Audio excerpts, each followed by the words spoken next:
More conversation on Agile and collaboration here from Agile 2015. I'm Jeff Fitzgerald, and today I'm joined by CEO of CPrime, Zubin. How are you doing today, Hey sir? there. Thank you. So let's talk about one of the great case studies for the foundation, the San Jose Budget Games. Yep. Tell me about it. So I had the chance to participate in that a couple years ago, and it was very enlightening to sit with members of the community as we talked about some of the budget challenges that council normally sits and deals with, and hearing firsthand why folks wanted certain things, understanding the complexity and cost of implementing something as simple as repaving broken roads, and then how do you then decide the trade-offs, which are such a hard thing to do, hiring a police officer here versus someone that's going to help with community service here, and it's just watching the community go through that whole experience was like very powerful and enlightening for me.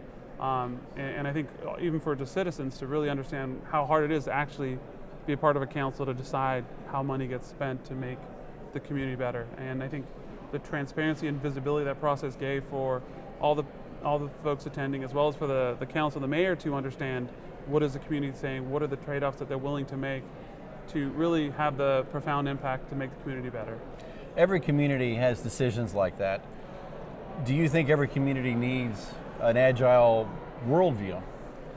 I think there's I think you think about democracy. What is democracy? It's the voice it's people's voices being heard so that our leaders can shape the future and improve the environments we live in. So I think it helps you move towards a better democratic society. So, well, let's talk about CPrime here for a minute. Tell me what you do. So I run a company called CPrime, and we have been around for about 10 years, and our what we do is we help organizations run their businesses better. We help them build technology better, collaborating, using the power of the people they have within their organization, using the technology tools that they have, and bringing them all together. So you have a combination of people and process and technology, really kind of aligning to help organizations as they advance forward. A lot of organizations seem like they have certain strengths in different areas. They may have a very strong technology component that seems to lead the money generation, but the infrastructure of the leadership may come from a whole different era. Right. Much the same of newspapers versus digital today. Right. What are you seeing in terms of your clientele? How the agile methodology and the collaboration go hand in hand to actually help even that out? Sure. Well, I think one of the fundamental challenges you have is business in the world moving 24/7 pace, right? So global world, everything's around the clock, someone's working on something. And so the pace of business has dramatically increased in the last 80 years, and especially in the last 20 years. Yeah. And technology, to be able to, that's also something that's moving pretty fast, but big organizations have struggled to keep pace with that. So it's really aligning business and technology so everyone can move at a fast pace, but yet still be organized and coordinated about how they do that, and allowing companies to respond and react to market dynamics, market pressures, and opportunities, and be able to deliver technologies to support that. I think that's really one of the big fundamental problems that we're trying to solve. Well, I know you've heard the analogy of the Titanic is used a lot with big enterprise organizations having a really hard time turning on a dime. These days, how important is it for a company and an organization to be able to do that kind of thing quickly? I think it's ultimately the key to success, and I think it's also the number one reason why companies fail, because they're out in this path and they can't move and they can't respond to opportunities, but smaller competitors can. And so you see a lot of the big companies buying up small companies to try to bring the innovation in, but once they bring it in, into the big ship, they kill it.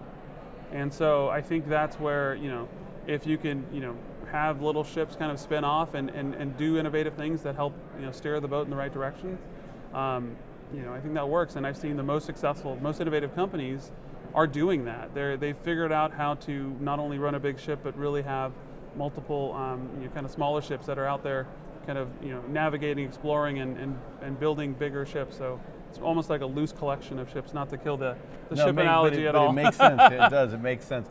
And that's the. It sounds like that's the key, is to be in the moment, know your customer, and at the same time, don't let opportunities slip by because you're so encumbered by your own organizational structure. Yeah, and even with any ship, you still have some destination you're going to. Now that may move and that may change, and you may discover new islands or opportunities. And I think that's the point of it, is you still have that long-term vision, you still have a roadmap, but that's gonna evolve and that's gonna change. And I think ultimately, businesses do have to keep evolving, and that means you're gonna have to adapt. And I think if anything, for me, the A in Agile stands for adapt. And it's adapting to what's around us, adapting to the opportunities, and adapting to what our competitors are doing, and so on and so forth. So, yeah, it seems like that's the death knell with so many famous companies.